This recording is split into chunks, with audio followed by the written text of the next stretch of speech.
ओम श्री गणेशाय नमः।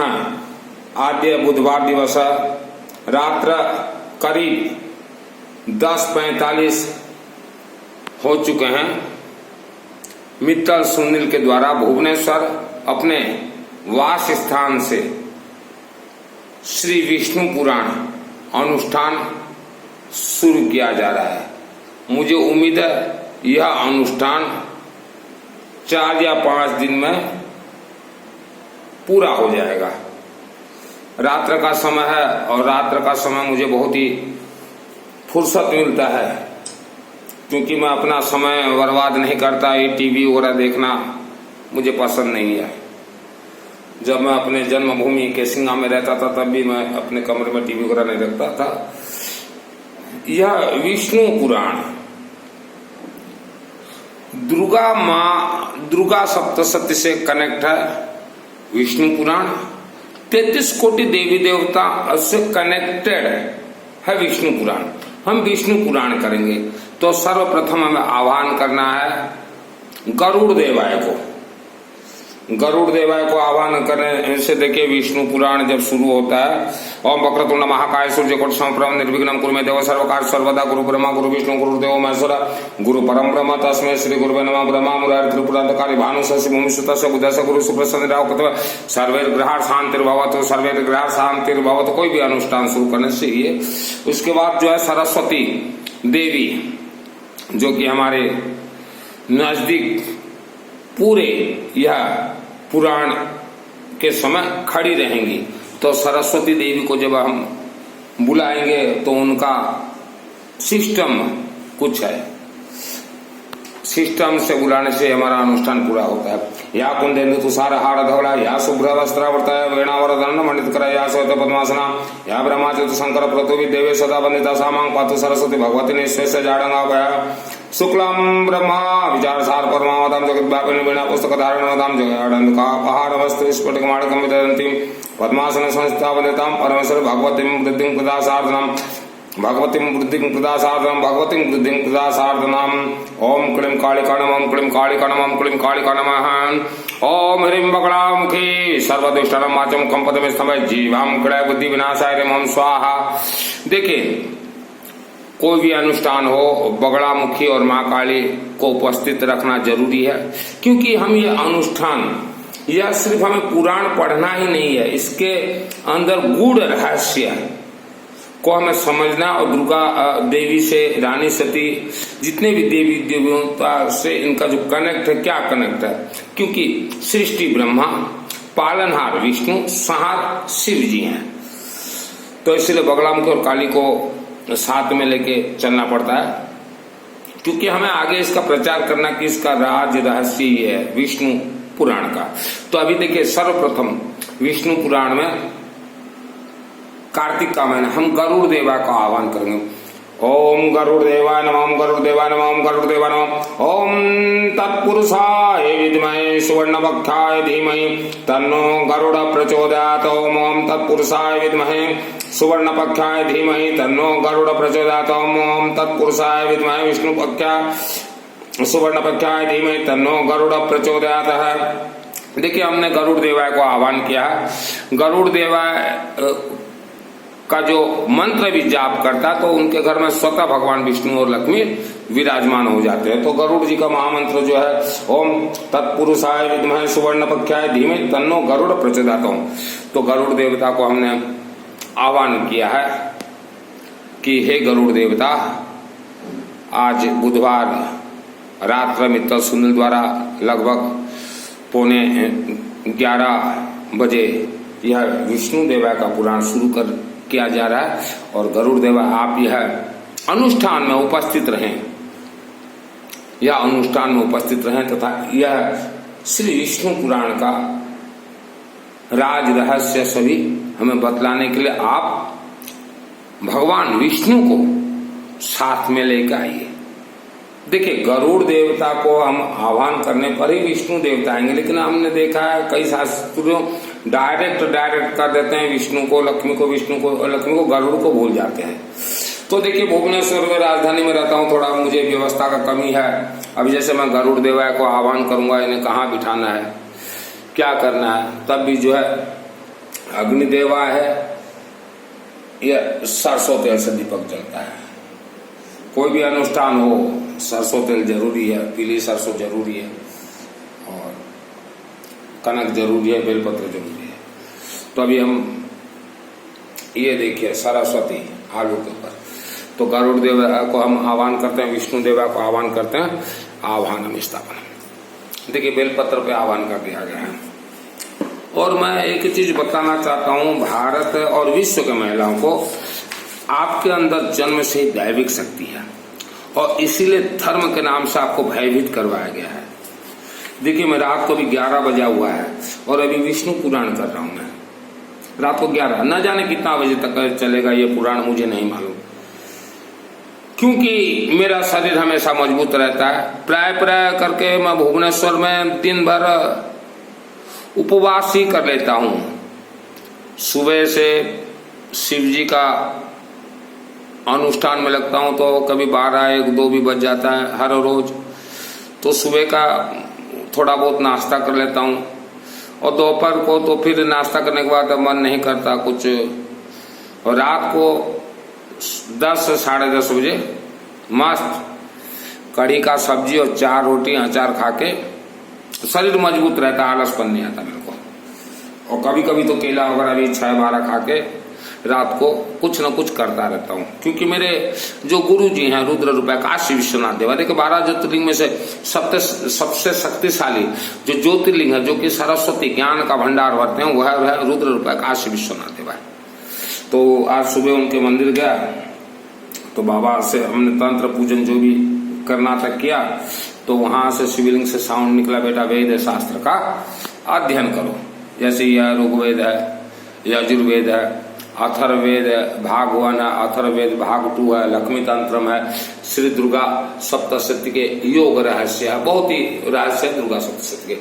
देखिए मेरे पास है ऋग्वेद, यजुर्वेद, अथर्ववेद है, एक सामवेद नहीं है। आपके घर में अगर किसी के पास हो तो मुझे डाक द्वारा भिजवा दीजिएगा, और नहीं तो फिर मैं मंगवा लूंगा, क्योंकि बहुत से लोगों के घर में बहुत ही पुस्तक वगैरह रखे हैं जो कि वो अध्ययन नहीं कर रहे, रखा हुआ है, तो किसी का भी काम आएगा। देखिए कितना सुंदर पुस्तक है, ऋग्वेद, यजुर्वेद, अथर्ववेद। आज शाम को मैं परिवार से मिलने गया था, मैं बोला चलो तुम्हारे घर में विष्णु सहस्त्र नाम कर देता हूँ, लेकिन उनके घर में विष्णु सहस्त्र नाम तो पुस्तक नहीं मिला, मेरे पास है, फिर भी ले जाके कर दूंगा। तो उनके घर से मुझे मिला ये देवादिदेव भगवान विष्णु का, यह दुर्गा, ये ऋग्वेद, और काफी 100-200 पुस्तक है। बोले कल आके फिर ले जाना, और ये उनके द्वारा ही दिया गया विष्णु पुराण। तो महिलाओं से मेरा निवेदन है, आप भी अध्ययन कीजिए, धर्म के नाम से आपको डराया गया है। रोज 1 घंटा, और कुछ ना कर सको तो भी 1 घंटा 10-15 मिनट लगता है, विष्णु सहस्त्र नाम का पाठ कीजिए, 10-15 मिनट लगेगा। आपको भयभीत करवाया गया है कि भूल हो जाएगा, ऐसा हो जाएगा, तो ये ऐसा, ये शास्त्रियों ने पाखंड किया लाखों वर्षों से। हम तो देवी देवता के सामने बोल रहे। विष्णु सहस्त्र नाम का जिसके घर में पाठ होता है तो वहां स्वयं लक्ष्मी देवी विराजमान होती हैं। लेकिन याद रखिएगा, हमेशा बोलते रहिएगा विष्णु सहस्त्र नाम या कोई भी पूजन पाठ। गरुड़ देवाय नमः, गरुड़ देवाय नमः। देखिए गरुड़ आएंगे तभी भगवान गरुड़ तो लेके आएंगे। अभी चलिए हम शुरू करते हैं विष्णु पुराण। यह लगभग जो है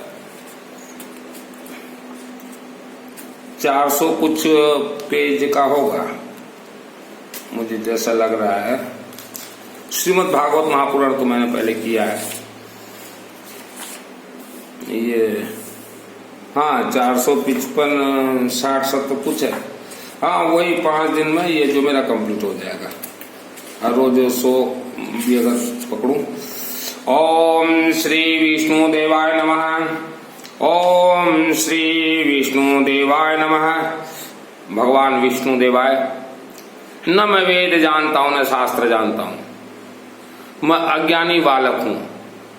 आप ही सरस्वती देवी रुद्र रूपा काशी विश्वनाथ देवा भगवान विष्णु मेरे कंठ में आप विराजमान, मुझे शुभ आशीर्वाद दीजिए और यह अनुष्ठान को आप ही पूर्ण करवाइए, आप ही पूर्ण करवाइए, आप ही पूर्ण करवाइए। हम आपके चरण में कनक समर्पित करते हैं, कनक समर्पित करते हैं, कनक समर्पित करते हैं।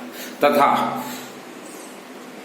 मेरे जीवन में जो भी दुख कष्ट है, या मेरे साथ जितने भी व्यक्ति दुख जुड़े हुए हैं, उनके जीवन में जो भी दुख कष्ट है आप निवारण कीजिए। तथा मेरे साथ और हम जिनका भी मेरे साथ जो भी जुड़े हों, उनके साथ गरुड़ देवाय जन्म जन्मांतर तक रहे, लाखों वर्षों तक। ओम श्रीमन नारायण नारायण। श्री विष्णु पुराण प्रथमांश नारायणं नमस्कृत्य नरं चैव नरोत्तमं देवीं सरस्वतीं व्यासं ततो जयमुदीरयेत्। पहला अध्याय। मैत्र जी ने नित्य कर्मों से निवृत्त हुए मुनिवर पराशर जी को प्रणाम कर एवं उनके चरण छूकर पूछा, हे गुरुदेव, मैंने आप ही से संपूर्ण वेद, वेदांग और सकल शास्त्रों का क्रमशः अध्ययन किया है। हे मुनि श्रेष्ठ, आपकी कृपा से मेरे विपक्षी भी मेरे लिए यह नहीं कह सकेंगे कि मैंने संपूर्ण शास्त्रों के अभ्यास से परिश्रम नहीं किया।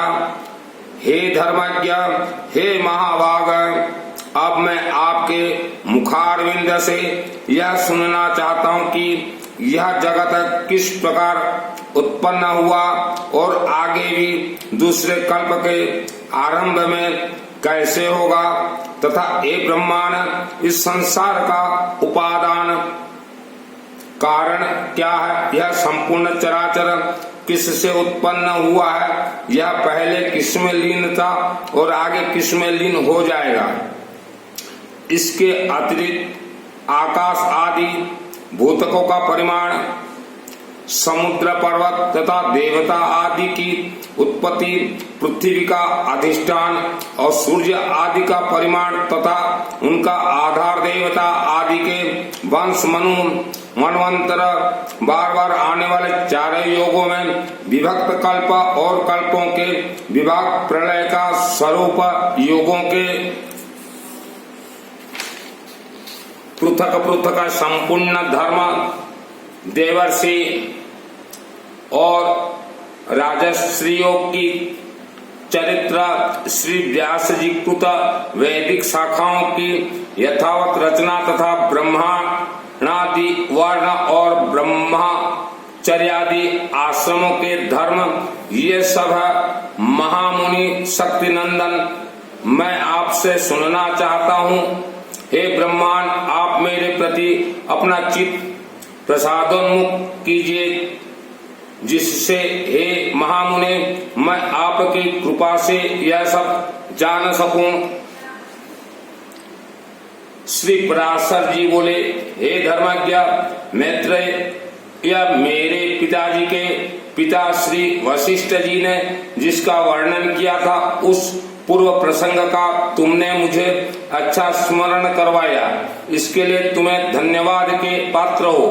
हे मित्र, यह जब मैंने सुना कि पिताजी को विश्वामित्र की प्रेरणा से राक्षस ने खा लिया, तो मुझको बड़ा भारी क्रोध हुआ। तब राक्षसों का ध्वंस करने के लिए मैंने यज्ञ करना आरंभ किया। उस यज्ञ में सैकड़ों राक्षस जलकर भस्म हो गए। इस प्रकार उन राक्षसों को सर्वथा नष्ट होते देख मेरे महाभाग पितामह वशिष्ठ जी मुझसे बोले, हे वत्स, अत्यंत क्रोध करना ठीक नहीं, अब इसे शांत करो। राक्षसों का कुछ भी अपराध नहीं है, तुम्हारे पिता के लिए तो ऐसा ही होना था। क्रोध तो मूर्खों को ही हुआ करता है, विचारवानों को भला कैसे हो सकता है। भैया, भला कौन किसी को मारता है? पुरुष स्वयं ही अपने किए का फल भोगता है। हे प्रियवर, यह क्रोध तो मनुष्य के अत्यंत कष्ट से संचित यश और तप का भी प्रबल नाशक है। हे तात, इस लोक और परलोक दोनों को बिगाड़ने वाले इस क्रोध का महर्षिगण सर्वदा त्याग करते हैं, इसलिए तू इसके वशीभूत मत हो। अब इन बेचारे निरपराध राक्षसों को दग्ध करने से कोई लाभ नहीं। आपने इस यज्ञ को समाप्त करो। साधुओं का धन तो सदा क्षमा ही है। महात्मा दादाजी के इस प्रकार समझाने पर उनकी बातों के गौरव का विचार करके मैंने वह यज्ञ समाप्त कर दिया। इससे मुनिश्रेष्ठ भगवान वशिष्ठ जी बहुत प्रसन्न हुए। उसी समय ब्रह्मा जी के पुत्र पुलस्त्य जी वहां आए। हे मैत्रेय पितामह वशिष्ठ जी ने उन्हें अर्घ्य दिया। तब वह महर्षि पुलह के ज्येष्ठ भ्राता महाभाग पुलस्त्य जी आसन ग्रहण करके मुझसे बोले, तुमने चित्त में बड़ा वैरभाव रहने पर भी अपने बड़े बूढ़े वशिष्ठ जी के कहने से क्षमा स्वीकार की है, इसलिए तुम संपूर्ण शास्त्रों के ज्ञाता हो गए। हे महाभाग, अत्यंत क्रोधित होने पर भी तुमने मेरी संतान का सर्वथा मूलोच्छेद नहीं किया, अतः मैं तुम्हें एक और उत्तम वर देता हूँ। हे वात्स, तुम पुराण संहिता के वक्ता होंगे और देवताओं के यथार्थ स्वरूपों को जानोगे तथा मेरे प्रसाद से तुम्हारी निर्बल बुद्धि, प्रवृत्ति और निवृत्ति, भोग और मोक्ष के उत्पन्न करने वाले कर्मों में निसंदेह हो जाएगी। पुलस्त्य जी के इस तरह कहने के अंतर फिर मेरे पितामह भगवान वशिष्ठ जी बोले, पुलस्त्य जी ने जो कुछ कहा है वह सभी सत्य होगा।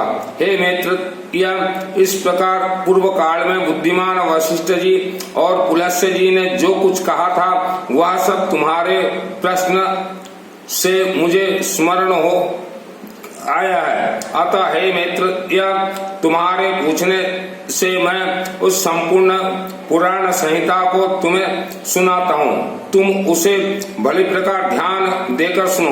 यह जगत विष्णु से उत्पन्न हुआ है, उन्हीं में स्थित है। वही इसकी स्थिति और लय के करता है तथा यह जगत भी वही है।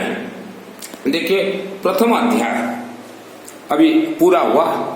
तो मैं जो शिक्षित लड़कियां हैं, महिला हैं, उन तक मेरा ये विशेष संदेश है। देखिए, मैं पढ़ाई में बहुत ही कमजोर रहा हूँ। एजुकेशन बहुत ही जीरो रहा है। हम लोग क्योंकि जिस क्षेत्र में रहते थे वह बहुत ही बैकवर्ड, वर्ल्ड का सबसे बैकवर्ड, आपने नाम सुना होगा कालाहांडी जिला, जो कि भूखमरी और गरीबी के लिए प्रसिद्ध। हम उस क्षेत्र में रहे हैं तो वहां एजुकेशन हमारे लिए संभव नहीं था। तो मैं बिन पढ़ अनपढ़ व्यक्ति भी आज आपके सम्मुख आप देख रहे हैं श्री विष्णु पुराण आज उच्चारण करा। तो आप पढ़ी लिखी महिलाएं, ये गीता प्रेस गोरखपुर से एक विष्णु पुराण लाई। देखिए, जब मैंने भी ये वेद शास्त्र का अध्ययन शुरू किया, माँ अम्बा भगवती राजराजेश्वरी त्रिपुरा सुंदरी माँ जगत जननी दुर्गा देवी अम्बा देवी के चरणा 94 अम्बा देवी मंदिर के सिंगर रेलवे स्टेशन, तभी मैंने देवी से आशीर्वाद लिया कि हे देवी, मुझे दुर्गा सप्तशती चरण पाठ का, मैंने श्लोक उच्चारण का मुझे वरदान दीजिए। तो तब मुझे वरदान मिला। शुरुआत में मेरा भी बहुत डिस्टर्ब होता था, लेकिन मैंने कभी पीछे नहीं हटा, आगे बढ़ता गया। तो आप भी जो है, आपके घर में नर्मदेश्वर शिवलिंग है, यहाँ एक आलू रख दीजिएगा। देखिए, आज रात का समय है, इसीलिए मैं कोई भी व्यवस्था नहीं कर पाया हूँ। ये जो आलू हम लोग पोटाटो बोलते हैं, अगरबत्ती, यहाँ रख दीजिएगा नर्मदेश्वर शिवलिंग के जलाधारी में और बोलिएगा कि हे बाबा रुद्र काशी विश्वनाथ देवा, हमें सरस्वती का वरदान दीजिए, सरस्वती का वरदान दीजिए, सरस्वती का वरदान दीजिए। और हमेशा जो है आप ओम सरस्वती देवी भ्यो नमः, ओम सरस्वती देवी नमः, मां सरस्वती देवी जाप करते रहिएगा। और फिर जो है आप रुद्री पाठ पुस्तक ले आइएगा, हिंदी में पढ़ते रहिएगा। देखिए, जो भी आप पाठ वगैरह कीजिए तो नाभि में जो है थोड़ा हवन विभूति, जो विभूति राग कहते हैं ना, लगा लीजिएगा। तो तो आप बेफालतू अपने पूजन कमरे में दिन भर जो घंटों जो है ये भजन कीर्तन ताली थाली सब बंद कीजिए। ये सब ये शास्त्रीवाद है और इन्होंने इस जगत को बर्बाद किया। ये जितने भी वेद शास्त्र जिनके हाथ में है ना, इन्होंने ही आज जगत को बर्बाद किया, विश्व को ध्वंस किया। इन्होंने तो मंदिरों को खा डाला है, भव्य भव्य मंदिर, देवियों का मंदिरों को भी इन्होंने निगल डाला है। क्योंकि कमेटी तो गधा है ही है, कमेटी तो गोबर गणेश जैसा पुजारी बोले वैसा इन्होंने मंदिर। हम तो देखिए वेदों के सम्मुख बोल रहे हैं, ऋग्वेद यजुर्वेद सामवेद अथर्ववेद, और ये जो है नर्मदेश्वर शिवलिंग, यहाँ देखिए बेलपत्र दिया गया है, टेप रिकॉर्डिंग है, मेरा हर शब्द यहाँ रिकॉर्डिंग होकर 12 ज्योतिर्लिंग में अभी एक सेकंड में पहुंच रहा है। तो विष्णु आप सहस्त्र नाम घर में जरूर पाठ कीजिए और विष्णु पुराण पाठ कीजिए। कोई जरूरी नहीं है, देखिए विष्णु पुराण ये जो ग्रंथ है, यह जो ग्रंथ है यह आप 3 महीना में संपन्न कीजिए, लेकिन शुरू कीजिए। वो स्पष्ट हिंदी लिखा गया। मैं तो देखिए अनपढ़ रहा हूं, आप तो पढ़ी लिखी हैं। और ये पूजन कक्षा में घंटों बर्बाद मत कीजिए। ये सब ये शास्त्रीवाद है इन्होंने, और ये प्रवचन देने वाले ये सब गलत राह दिखाते हैं। थाली ठोको ये करे, ये फालतू। आप 33 कोटि देवी देवता से आशीर्वाद मिलेगा आपको। विष्णु देवाय का आप शक्ति अगर जानना चाहते हैं तो अपरंपार आप उनके जो वाहन गरुड़ जी का भी शक्ति सिर्फ अगर जान ले तो आपके लिए बहुत है। जब भगवान राम जी और लक्ष्मण जी का मृत्यु का समय आया था, उनके ऊपर नागपाश छोड़ा गया था, तब उनको बचाने वाले गरुड़ देवाय। और आपके घर में आप कुछ रखें ना रखें, कोई देवी देवता का मूर्ति रखे चाहे न रखे, नर्मदेश्वर शिवलिंग जरूर रखें। और गरुड़ देवाय का एक छोटा भी मूर्ति, चाहे तांबा का हो, पीतल का हो, मिट्टी का हो, किसी भी, सीमेंट का तो बहुत आसानी से बन जाएगा। आप जरूर आप स्थापना कीजिए गरुड़ पक्षी का। जहां गरुड़ देवाय का पूजन होगा वहां विष्णु लक्ष्मी सतत आएंगे। और देखिए गरुड़ देवाय ने भगवान राम और लक्ष्मण को प्राण दान दिया था। तो आप सोचे विष्णु आपके पितरों को मोक्ष कौन देता है? गया जी में विष्णु पद चरण, सिर्फ उनके चरण से ही पितरों को मोक्ष मिलता। तो ये तो हम पूरा विष्णु जी का पुराण करें तो आप सोचे कितना शक्तिशाली होगा। और देवी दुर्गा देवी से कनेक्ट है, अंबा देवी से कनेक्ट है। इसका साक्ष्य प्रमाण में बता रहा हूं। 2006 में अंबा देवी मूर्ति के सिंगा से आवाज निकला, बेटा विष्णु महायज्ञ करवाओ। तब मेरे पास पैसा नहीं था, तब मैंने अग्निशिखा महाराज जी को 2006 में निमंत्रण दिया कि बाबा ये नारियल लीजिए, निमंत्रण दीजिए। 2008 में विष्णु महायज्ञ मुझे करवाना है। तब जो गांव वाले थे हमारे, जो किसिंगा के धनाढ़ है, वो मुझे देखते रह गए कि ये लड़का करेगा। 31 पंडित बुला के, बनारस का पंडित बुला के, और तब भी हमने करवाया था विष्णु महायज्ञ 2008